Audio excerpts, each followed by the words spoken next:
The silent return. The day the stars remembered.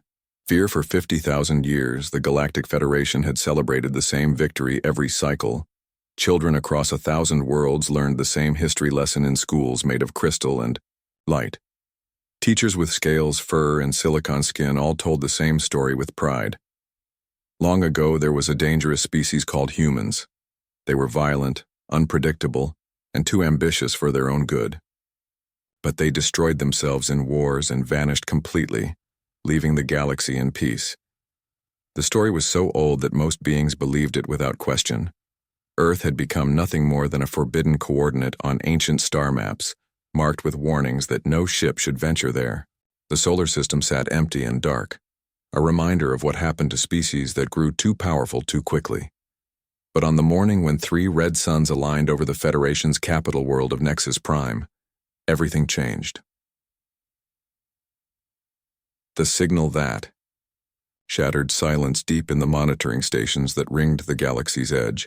Sensors that had been quiet for millennia suddenly screamed to life. Energy readings spiked beyond anything in recorded history. The source was unmistakable and impossible. The Dead Earth System. Commander Zethkar of the Vraxian Defense Corps stared at his instruments with all 4 of his eyes wide in disbelief.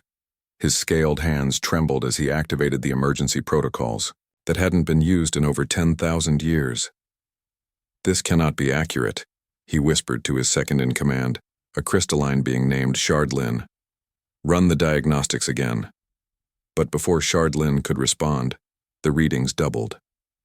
Then, tripled. Space itself seemed to be tearing apart at the coordinates where Earth once spun peacefully around its yellow star. Within hours, every major power in the galaxy had detected the same impossible readings. The Aquatic Depths Empire sent their fastest scouts. The Machine Collective activated dormant observation satellites. Even the mysterious Voidwalkers, who rarely concerned themselves with galactic affairs, emerged from their hidden dimensions to investigate.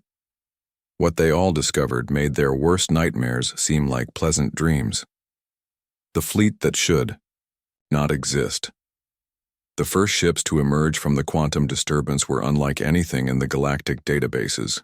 They were sleek and organic-looking, as if they had been grown rather than built. Their hulls seemed to absorb light itself, making them appear as moving shadows against the stars.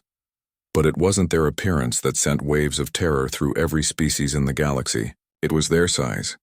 The smallest ships in the human fleet were larger than the Federation's greatest battleships. The largest vessels defied comprehension, stretching across space like floating continents of metal and energy.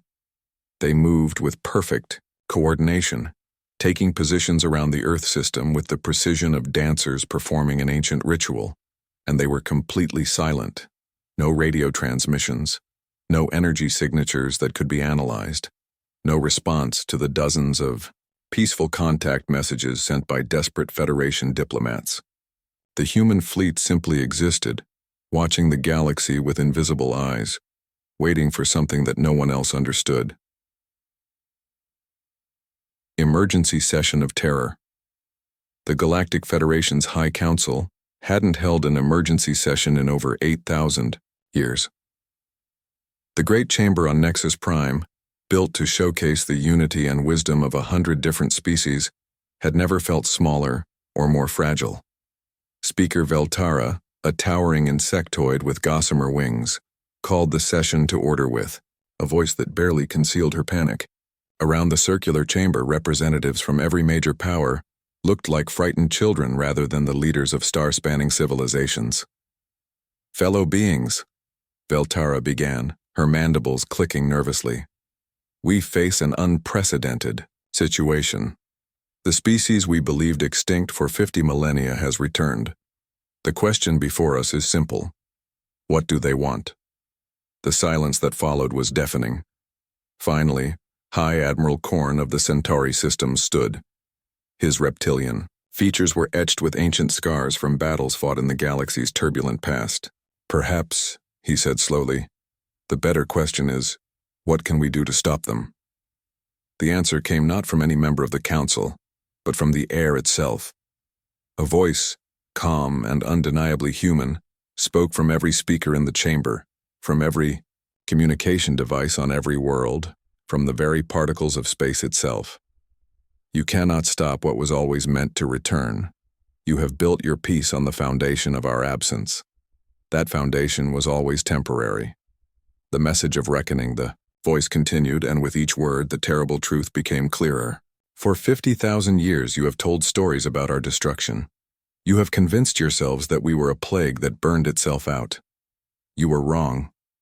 Throughout the galaxy, beings huddled around their communication devices, listening to humanity's first words in 50 millennia. We did not destroy ourselves. We did not vanish in war or catastrophe. We chose to leave, to give you time to grow, to see if you could build something worthy in our absence. We have been watching. We have been waiting. And we have been evolving. The images that accompanied the voice were more terrifying than any weapon. Massive structures hidden in the dark spaces between stars, cities that existed in folded dimensions, technology that treated the laws of physics as mere suggestions. You have had your time of peace, the voice continued.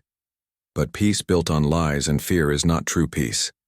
It is merely the absence of truth. That absence ends now. The ultimatum of ages. What happened next shattered every assumption the galaxy had held about power, technology, and the nature of advanced civilization. Every weapon system in the Federation's arsenal simply stopped working. Not destroyed, not damaged, just inactive. Warships that had taken decades to build became nothing, more than expensive decorations floating in space. Every communication network fell under human control. Every trade route, every hyperspace lane, every quantum tunnel that connected the galaxy's far-flung civilizations now required human permission to use. And yet, not a single being was harmed. Not one ship was destroyed. The humans had taken control of galactic civilization without spilling a drop of blood. You will not be conquered, the voice explained with terrifying gentleness. You will not be enslaved. You will not be punished for the lies you told yourselves, but you will be governed by truth.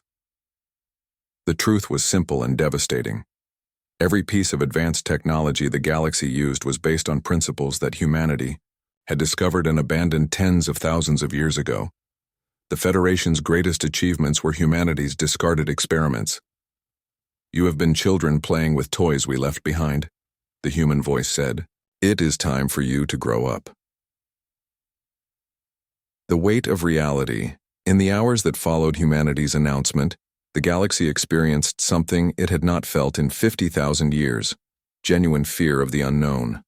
On 1,000 worlds, beings who had considered themselves the masters of space and time, realized they were nothing more than caretakers of humanity's abandoned garden.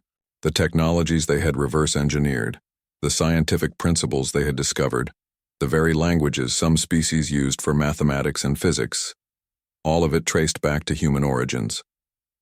The worst part was the silence that followed. After delivering their message, the human fleet returned to complete quiet. They offered no negotiations, no discussions, no explanation of what would come next. They simply waited, their dark ships floating like patient predators around the Earth system. On Nexus Prime, Speaker Veltara stood alone in the great chamber, staring at star charts that suddenly felt meaningless. How do you negotiate with a species that could end your civilization with a thought? How do you fight beings who had evolved beyond the need for war? But perhaps the most terrifying question of all was the one whispered in the darkness by those who remembered the oldest stories. If humanity had returned after 50,000 years of silence, what had finally driven them to break their long watch? The galaxy was about to learn that some questions were more dangerous than any weapon. The reckoning begins, the Empire that refused to bow while the rest of the galaxy trembled in uncertainty. One power refused to accept humanity's return with quiet resignation. The hegemony of Kethvar, warriors who had built their empire on the bones of their enemies, saw the human ultimatum not as a revelation of truth, but as a challenge to their supremacy. Emperor Taxan, whose ancestors had fought in the ancient wars against Earth, stood before his war council in the great fortress city of Marduk. His forearms gestured dramatically as he spoke, his voice carrying the rage of 10 generations of proud warriors. Our forefathers bled to drive these humans from our space, he roared, his crimson eyes blazing with fury. They ran like cowards 50,000 years ago, and now they return with tricks and illusions expecting us to grovel before them. The assembled generals, each a veteran of countless campaigns, nodded in agreement. The Kethvar had never known defeat, had never bowed to any power in the galaxy. They were not about to start now. Gather the Grand Fleet, Thaxan commanded. If these ghosts from the past wish to test our strength, we shall remind them why they fled in the first place. Within days, the most powerful armada in Galactic, history assembled in the Kethvar home system. 10,000 warships, each one a masterpiece of destructive engineering, formed perfect battle formations around their homeworld. Weapons that could crack planets charged to full power. Shields strong enough to withstand supernovas hummed with energy. The test of defiance. The Kethvar Grand Fleet moved toward the Earth system with the confidence of a species that had never known true defeat. Admiral Vorthak, commanding from the flagship Eternal Conquest, broadcast his intentions across the galaxy for all to hear. Humans of Earth, he declared, you return to a galaxy that has moved beyond your time. We offer you one chance. Withdraw to your dead world and remain there, or face the might of the Kethvar Empire. The response was immediate but not what anyone expected. A single human ship, no larger than a Kethvar scout vessel, emerged from the dark fleet around Earth. It made no aggressive moves, powered no weapons, raised no shields. It simply moved toward the Grand Fleet at a leisurely pace as if out for a casual journey among the stars. Is this some kind of joke?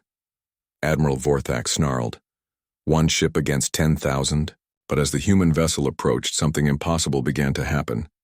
The Kethvar ships closest to it simply stopped.